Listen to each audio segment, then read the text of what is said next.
Hello everyone, welcome to BBN online classes. आज class 9 का chapter 1 की एक्सरसाइज 1.5 के मैंने कुछ क्वेश्चंस लिए। आप देखिए क्वेश्चंस करने कैसे। ऑलरेडी मैंने इसके फॉर्मूला जो स्टार्टिंग में करवाया था चैप्टर, तो इनकी इंट्रोडक्शन मैंने आपको ऑलरेडी बता दी थी। ठीक है, तो अब देखिए यहाँ पे इसको सॉल्व कैसे करना। बहुत सारे बच्चे हैं जिनको इन चीज़ों में प्रॉब्लम रहती है। अंडर रूट आ जाता है, वहीं कैलकुलेशन नहीं आती उनको। जहाँ अंडर रूट आ गया, कैलकुलेशन उनकी होती ही नहीं है। तो अब मैं सॉल्व करवा रही हूँ, बिल्कुल आप ध्यान से देखिएगा इसको। इसने कहा है 3 प्लस अंडर 3 2 प्लस अंडर 2। अब इसको सॉल्व कैसे करना है, इसका मतलब क्या है, ये जो 3 है ये पूरी इस ब्रैकेट से मल्टीप्लाई हो रहा है, और ये जो अंडर भी है ये भी इस पूरी ब्रैकेट से मल्टीप्लाई हो रहा है। तो मैं क्या लिखूंगी यहाँ पे 3 और इसमें 2 प्लस अंडर 2। ठीक है, और यहाँ पे पॉजिटिव साइन है तो ये प्लस का साइन लगाऊंगी। यहाँ पे अंडर 3 है तो यहाँ पे कितना आएगा 2 प्लस अंडर 2 आ जाएगा। ओके, जिसके आगे कोई साइन नहीं होता है उसके आगे मल्टीप्लाई का साइन होता है। मैंने सिर्फ आपको बताने के लिए लिखा है यहाँ पे, बट आपको ये चीज पता होना चाहिए। ठीक है, अब इसका मतलब क्या है कि ये जो 3 है ये इस 2 के साथ भी मल्टीप्लाई हो रहा है, ये जो 3 है ये अंडर 2 के साथ भी मल्टीप्लाई हो रहा है। तो यहाँ पे देखिए करना क्या है, अगर मैं 3 को 2 से मल्टीप्लाई करती हूँ तो ये कितना आता है 6 आता है। ओके, और यहाँ इसके साथ मल्टीप्लाई करती हूँ, बहुत सारे बच्चे 3 इंटू अंडर 2 को क्या लिख देते हैं अंडर 6। ये मल्टीप्लाई नहीं होगा बिकॉज एक तो अंडर 2 में एक है 3 है, तो ये सिर्फ इसका आ जाएगा, यहाँ पे प्लस का साइन है, ये ऐसे आएगा 3 अंडर 2। हाँ ऐसे होगा वो मल्टीप्लाई। ठीक है, अंडर 6 नहीं लिखना आपको।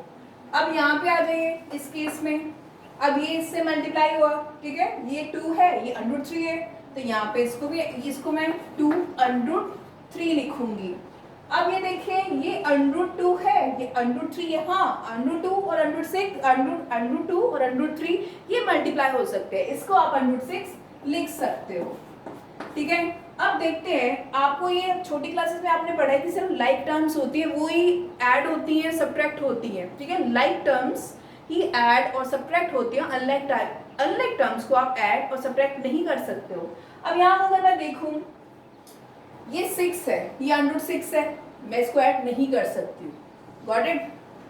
अब यहाँ पे 3 अंडर 2 है बट यहाँ पे 2 अंडर 3 है, यहाँ पे कितना है 3 अंडर 2, बट यहाँ पे 2 अंडर 3 है, तो मैं इसको भी ऐड नहीं कर पाऊंगी।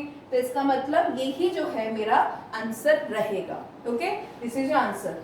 Now move on the second question.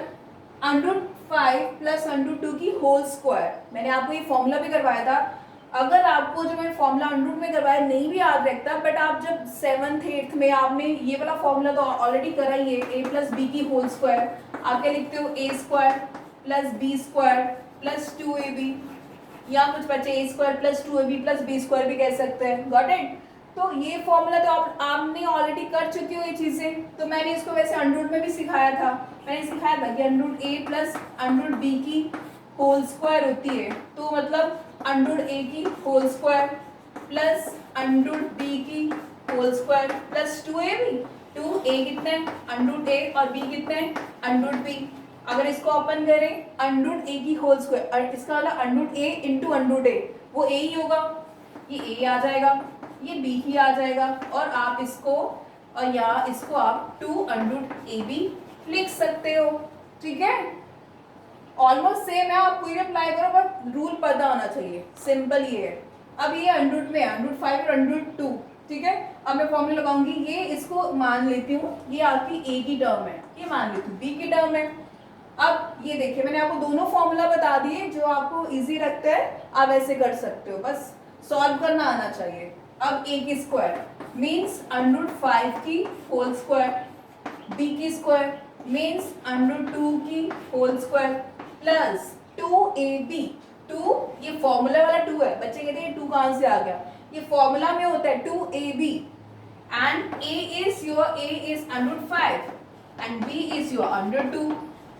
चलिए अंडर 5 की होल स्क्वायर फिर से बता रही हूँ, अंडर 5 की होल स्क्वायर। ठीक है, अगर और 5 की होल स्क्वायर में बहुत डिफरेंस होता है। 5 की square whole square means 5 into 5 that is 25। और वहां पे √5 की होल स्क्वायर मतलब √5 into 5 that is equals to 5। इन दोनों में बहुत डिफरेंस है, ठीक है। अब यहाँ पे देखिए, वैसे भी मैंने बताया √5 की होल स्क्वायर दैट इज 5, वैसे ही √2 की whole square that is only 2। इधर आइए, ये 2 ये आपस में मल्टीप्लाई नहीं होंगे, ये 2 है, ये अंडरूट में है, ये दोनों अंडरूट में मल्टीप्लाई कर दूंगी, इसको 2 को मैं आगे लिख दूंगी, तो यहाँ पे क्या आ जाएगा 2 √10। इन दोनों को ऐड कर सकते हैं बिकॉज 5 + 2 है, इसको तो आप ऐड कर सकते हो दैट इज 7, और ये एज इट इज रहेगा, ये इसके साथ ये अनलाइक टर्म्स बन गए, ये ऐड नहीं होगा। चलिए नेक्स्ट क्वेश्चन देखिए आप। अब नेक्स्ट क्वेश्चन है हमारा, ये वाला भी मैंने लिखा है यहाँ पे। अब आपको एक और फॉर्मूला करवाया था that is a minus b, a plus b का, दैट इज a² - b²। ये फॉर्मूला होता है, और ये जब मैंने आपको अंडरूट में भी सिखाई थी ये चीज, ठीक है, a² - b², ठीक है। देखो ये a माइनस बी, ये a प्लस बी बन रहा है। कई बच्चे पहले a plus b, a minus b भी लिख सकते हैं, मतलब सेम ही है, 2 × 3 लिखो या 3 × 2 लिखो, आंसर 6 ही आना है। अब यहाँ पे कितना आया आपका a² - b² का, ये चीजें अंडरूट में भी सिखाई हुई है। अब यहाँ पे सी दैट इज, इसका मतलब तो यही हुआ √a माइनस √b, और यहाँ पे √a plus √b, which means that a² means इसकी √a की होल स्क्वायर माइनस √b की whole square that is a, और ये क्या बन गया b। ये आपका फॉर्मूला था। अब चलिए इसको सॉल्व करते हैं। a इसको माना गया, ये b इसको b माना गया, ये a है ये b है, मीन्स a² - b², ये आ जाएगा आपका √5 की होल स्क्वायर माइनस √2 की होल स्क्वायर। आपको पता है √5 इंटू √5 दैट इज 5, ये 5 बन जाएगा, और ये √2 इंटू √2 दैट इज 2, और 5 में से 2 तो आप सब्ट्रैक्ट कर सकते हो, लाइक टर्म है दैट इज 3, ठीक है। इसके 4 पार्ट थे, जो मैंने आपको एक नहीं करवाया वो आप खुद करोगे। चलिए अब नेक्स्ट क्वेश्चन करते हैं। चलिए देखिए next question, rationalise the denominator, ठीक है, रैशनलाइज द डिनोमिनेटर। अब डिनोमिनेटर तो आपको पता ही है कि अगर मैं 2/3 लिखती हूँ तो 2 इज द न्यूमिनेटर और 3 इज द डिनोमिनेटर, ये आपको पता ही, आप पढ़ते आए हो ये चीज़ों के बारे में, ठीक है। तो अब बस यहाँ पे रैशनलाइज द डिनोमिनेटर, मुझे जो डिनोमिनेटर है उसको रैशनलाइज करना है। तो रैशनलाइज कैसे करते हैं, जैसे 1/7 है, 1/7, तो मैं क्या करूँगी यहाँ पे √7 से ही मल्टीप्लाई कर दूंगी, और √7 से ही मैं यहाँ पे डिवाइड कर दूंगी, ठीक है। 1 इंटू √7 दैट इज √7, इसका तो √7 ही आएगा, बट अभी बताया है कि √7 इंटू √7 7 आएगा, √7 इंटू √7 दैट इज 7, तो यहाँ पे 7, ये तो आपका फर्स्ट आंसर रहेगा। नेक्स्ट आइए, अब इसका सेकंड पार्ट है कि 1/7 माइनस √6। आपने यहाँ पे फर्स्ट पार्ट में दिया सिर्फ एक ही नंबर दिया डिनोमिनेटर में, वो आपको रैशनलाइज करना था, बट अगर ये सेकंड क्वेश्चन की तरफ आते हैं तो यहाँ पे 2 नंबर दे दिए अंडरूट में, जिसको आपको रैशनलाइज करना है। तो ये बहुत इंपॉर्टेंट क्वेश्चन है, 10th क्लास में भी है आपको रैशनलाइज करना, 11th 12th में, ठीक है। तो बिल्कुल ध्यान से समझना आपको कि रैशनलाइज करते कैसे है। तो यहाँ पे कितना आया, सबसे पहले 1/7 माइनस √6 है, मेरे को इसको रैशनलाइज करना है, तो मैं क्या करूंगी, अगर यहाँ पे माइनस का साइन है तो इसका ऑपोजिट साइन ऊपर और नीचे आ जाएगा, लाइक √7 प्लस √6, √7 प्लस √6। देखिए मैंने क्या करा है, यही वाले नंबर्स लिए मैंने, √7 माइनस √6 था, यहाँ पे रैशनलाइज करने के लिए मैंने क्या करा है, यहाँ पे अगर माइनस का साइन था तो दोनों की जगह क्या ले लिया, पॉजिटिव का साइन ले, मीन्स प्लस का साइन ले लिया, इसको रैशनलाइज बोलते हैं, ठीक है। अब यहाँ पे 1 को इस टर्म के साथ मल्टीप्लाई करूंगी तो मेरा क्या आएगा, वही टर्म आंसर यही आ जाएगा, √7 प्लस √6 ही आएगा मेरे पास। अगर a इंटू 1 कर दूं तो यही आता है, तो वही हो गया formula, this multiply by 1 that is √7 plus √6। अब यहाँ पे देखिए, अब नीचे आप डिनोमिनेटर में देख रहे हो कि यहाँ पे ये दोनों नंबर सेम है, जैसे √7 माइनस √6 है, यहाँ पे √7 प्लस √6 है, तो ये a minus b a plus b का फॉर्मूला बन रहा है, a minus b a plus b, वो क्या फॉर्मूला था, a² - b², अभी करवाया मैंने जस्ट आपको, तो देखिए यहाँ पे आ जाएगा √7 की होल स्क्वायर माइनस √6 की होल स्क्वायर। देखिए यहाँ पे ये दोनों सेम टर्म्स थी, एक माइनस में थी एक प्लस में थी, तो डायरेक्टली फॉर्मूला बन रहा था, मैंने फॉर्मूला अप्लाई कर दिया यहाँ पे। अब ऊपर देखिए √7 है और यहाँ पे √6 है, ऐड तो मैं कर नहीं सकती, ऑनलाइन टर्म्स है यहाँ पे। और हाँ √7 की स्क्वायर दैट इज 7 और √6 की होल स्क्वायर दैट इज 6। और यहाँ पे कितना है आंसर आपका √7 प्लस √6। 1 लिखने की जरूरत ही नहीं है, वो तो हमें पता ही होता है। अगर डिनोमिनेटर ये 7 × 7 - 6 दैट इज 1 हुआ ना, तो अगर आपको लिखना तो लिख दीजिए, नहीं लिखना तो तब भी आपका आंसर सही है। Now see the next question. अब यहाँ पे आप ये देख लो कि मैंने 3 डिफरेंट तरह के क्वेश्चंस लिए हैं। देयर वर 4 क्वेश्चन, इसमें 3 मैं करवा रही हूँ, एक क्वेश्चन है वो आपको करना है। अब ये नेक्स्ट क्वेश्चन देखिए 1/√7 - 2। यहाँ पे अंडरूट के साथ तो है, आई मीन 7 के साथ अंडरूट है, बट 2 के साथ अंडरूट नहीं है। तो इसको कैसे सॉल्व करना है, तरीका सेम ही है। बहुत सारे बच्चे क्या करते हैं, अगर मैंने ये सिखा दूं, अगर मैं आपको ये नहीं सिखाऊंगी ना, तो तुम क्या करोगे कि अंडरूट इसको भी √2 खुद ही लिख लोगे और खुद ही करते रहोगे। बच्चे ऐसे ही करते हैं। तो ये देखिए अगर एक में अंडरूट है एक में नहीं है अंडरूट, तो उसको कैसे सॉल्व करना है, वही रैशनलाइज करना है सबसे पहले तो √7 माइनस दैट इज 2, ओके। और वही इसका ऑपोजिट साइन लेना है। यहाँ पे क्या ऑपोजिट साइन क्या आएगा, √7 + 2, और यहाँ पे कितना आएगा √7 + 2। एक बात याद रखना, अगर यहाँ पे प्लस का होता तो मैं यहाँ पे भी नेगेटिव लेती, यहाँ पे भी नेगेटिव लेती। यहाँ पे माइनस था इसलिए मैंने यहाँ भी प्लस लिया, यहाँ पे भी प्लस लिया। अब वही दिस मल्टीप्लाई बाय दिस, अगर कोई भी नंबर 1 से मल्टीप्लाई होगा तो वही नंबर आता है आंसर। तो ये कितना हुआ, दैट इज √7 + 2। ऊपर तो आपका यही रहेगा। नीचे फिर से देखिए a - b, a + b का फॉर्मूला बन रहा है। ये हमेशा जब भी रैशनलाइज करोगे, जब भी नीचे a² - b² का ही फॉर्मूला बनेगा हमेशा। क्यों बनता है, क्योंकि ये वाला नंबर का ऑपोजिट साइन लेंगे तो a - b, a + b का ही तो आंसर बनेगा, फॉर्मूला बनेगा। अब यहाँ पे कितना आ गया √7 की होल स्क्वायर, और यहाँ पे कितना आया आपका -2 की होल स्क्वायर। तो ये कितना आ गया √7 + 2, वही √7 की होल स्क्वायर दैट इज 7। अब देखिए यहाँ पे इसके साथ अंडरूट नहीं है, बट ठीक है यहाँ पे इसके साथ तो था तो मेरा 6 आ गया, बट इसके साथ अंडरूट नहीं है, तो ये सिंपल 2 की होल स्क्वायर दैट इज 2 × 2 4। तो यहाँ पे -4 आ गया। ये ऊपर अनलाइक टर्म्स हैं, ऐड नहीं हो सकती। हाँ नीचे सेम टर्म है, मतलब 7 है, 7 और 4 है, इसको तो आप सब्ट्रैक्ट कर ही सकते हो। 7 - 4 दैट इज 3, तो ये 3 आ जाएगा। ठीक है, चलिए नेक्स्ट क्वेश्चन करिए। चलिए नेक्स्ट क्वेश्चन देखिए।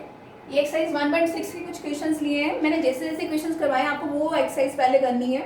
ठीक है, यहाँ पे 1.6 है, ये क्वेश्चंस है फाइंड, ये सारे फाइंड के क्वेश्चंस है, मैंने कुछ ही क्वेश्चंस लिखे हैं यहाँ पे। तो 64 की पावर 1/2, ठीक है, कहता है 64 की पावर 1/2। मुझे क्या करना है, जो इसकी पावर है ना वो मेरे को हटानी है कैसे भी। अब मैं क्या करूँगी, अगर मैं 8 × 8 दैट इज 64, 8 की स्क्वायर लिख दूँ। यहाँ पे मैं सोल्यूशन कर रही हूँ। अगर मैं यहाँ पे 8 की पावर 2 लिख दूँ, ओके, और यहाँ पे ऑलरेडी 1/2 तो है ही है यहाँ पे, तो अगर 8 की पावर 2 लिखती हूँ और ये 1/2 है, इसकी पावर ऑलरेडी डिनोमिनेटर में है, तो ये कट जाएगा, तो मेरा आंसर क्या आ जाएगा 8। मैंने पावर को हटा दिया। सी नेक्स्ट क्वेश्चन 16 पावर 3/4, ठीक है। अगर मैं इसको ऐसे लिख दूँ 2 की पावर 4, अगर मैं 2 की पावर 4 लिखती हूँ तो क्या आंसर आता है मेरा 16। तो मुझे ये तो करना है, मेरे को डिनोमिनेटर हटाना है कैसे भी। तो अगर मैं यहाँ पे 2 की पावर 4 लिख देती हूँ तो यहाँ पे ऑलरेडी 3/4 तो मेरा है ही है, यहाँ पे काट देते हैं इसको 4 को। 2 की पावर 3 का क्या मतलब होता है, that is 2 × 2 × 2, the answer is 8। इसका आंसर भी 8 आएगा। See the next question 125 -1/3। पहले कुछ समझिए, जैसे अगर मैं 5 की पावर -1 है मेरे पास, तो मैं उसको क्या लिख दूंगी 1/5।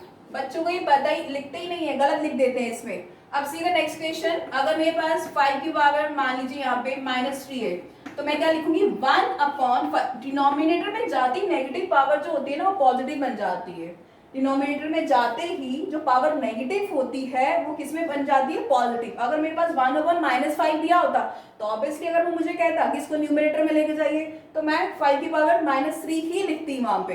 अब यहाँ पे देखिए 125 -1/3, तो मेरे को क्या करना है, ये जो पावर है उसको मेरे को क्या करना है, नीचे डिनोमिनेटर की पावर को हटाना है। तो वो करने के लिए मेरे पास 5 × 5 दैट इज 25, 25 × 5 125, 5 की पावर 3 आ गई ना। मतलब मेरे को ऐसा करना है कि मेरे पास जितनी उसका डिनोमिनेटर है उतनी ही पावर आए, ठीक है। अगर किसी को नहीं आता है वो एलसीएम लेके भी सॉल्व कर सकते हैं। तो मैं यहाँ पे क्या लिखती हूँ, मैं लिखती हूँ कि यहाँ पे 5 की पावर 3, ओके, और यहाँ पे ऑलरेडी -1/3 तो था ही इसका, इसको मैंने काट दिया, ये डिनोमिनेटर की पावर कट गई, 5 की पावर -1, यू कैन राइट 1/5, अभी जस्ट बताया ही है मैंने, got it. See the next question. ये मैंने ऑलरेडी सारे फॉर्मूलाज करवाए थे, ये इंट्रोडक्शन में जब ये चैप्टर शुरू करवाया था, आप उसको वीडियोस को एक बार फिर देख लेना अगर किसी को समझ नहीं आ रहा होगा कुछ भी। अब यहाँ पे देखिए मैंने बोला था, एक फॉर्मूला करवाया था कि अगर बेस सेम होते हैं तो पावर्स ऐड हो जाती हैं। बेस मतलब जिसके ऊपर पावर होती है, लाइक अगर मैं ऐसे लिख दूं 2 की पावर 3 इंटू 2 की पावर 2, यहाँ पे बेस मतलब ये 2 की पावर 2, और यहाँ पे बेस क्या है, यहाँ पे भी बेस क्या है 2, ये पावर्स है, ओके। तो बेस सेम होते तो पावर ऐड होती है, तो मैं इसको लिख देती हूँ 5। सिंपल, यहाँ पे ये डिफरेंस है, ये किस में दे रखा है उसने आपको, फ्रैक्शन में, इसकी पावर फ्रैक्शन में। अब फ्रैक्शन में पावर कैसे सॉल्व करते हैं, हम यहाँ पे लिखते हैं, मैं यहाँ पे सॉल्व कर देती हूँ, 2 की पावर 3/5 दैट इज 2/3, यहाँ पे 2 की पावर 2/3 प्लस 1/5, पावर को प्लस करना है, ये जो बेस को प्लस नहीं करना है उसके। अब यहाँ पे जब भी हमारे डिनोमिनेटर्स डिफरेंट होते हैं तो हमेशा हम एलसीएम लेके सॉल्व करते हैं। 3 is a prime number, 5 is a prime number, prime number का एलसीएम क्या आएगा 15, दोनों को मल्टीप्लाई कर लो, डायरेक्टली निकालने की जरूरत ही नहीं है। तो ये कितना आ जाएगा आपका 15, तो इसका आ गया एलसीएम। इससे ये डिवाइड होता है, तो ये आ गया 5 × 2 दैट इज 10, यहाँ पे 10 आ जाएगा, ठीक है। और यहाँ पे इधर आइए, अब फिर से इसको इससे डिवाइड करिए, तो यहाँ पे कितना आ जाएगा आपका 3 को 1 से मल्टीप्लाई करा 3, यहाँ पे इसका आंसर आता है आपका 213/15, दिस इज योर आंसर। इसको आप सॉल्व नहीं कर सकते बिकॉज 13/15 ये तो फ्रैक्शन में है, ठीक है। तो नेक्स्ट, अब यहाँ पे क्वेश्चन है 7 की पावर 1/2 इंटू 8 की पावर 1/2। एक और फॉर्मूला करवाया था कि अगर आपके पास बेस तो डिफरेंट है, अगर बट पावर उसकी सेम है तो उसको ऐसे लिख सकते हो, ए बी की कॉमन पावर एम, जो एम मतलब एनी नंबर। तो यहाँ पे वही मैं लगाऊंगी, मैं यहाँ पे लिख देती हूँ 7 × 8 की पावर 1/2, 7 8 जा 56 की power 1/2, this is your answer. See the next question, 1/3, 3 की पावर में 3 दे रखी है और होल पावर 7 दे रखी है, तो इसका मतलब तो यही हुआ ना 1/7 3 जा 21, 7 3 जा 21। तो अगर इसको मुझे पावर को न्यूमरेटर में लेके आना है तो मैं ऐसे भी लिख सकती हूँ 3 की पावर -21, ये हो गया आंसर, ठीक है। अब नेक्स्ट वीडियो के लिए कल आपके पास न्यू वीडियोस आएंगे, तो वो आपको ये सारा फेयर कॉपी में काम करना है, okay. Till then thank you.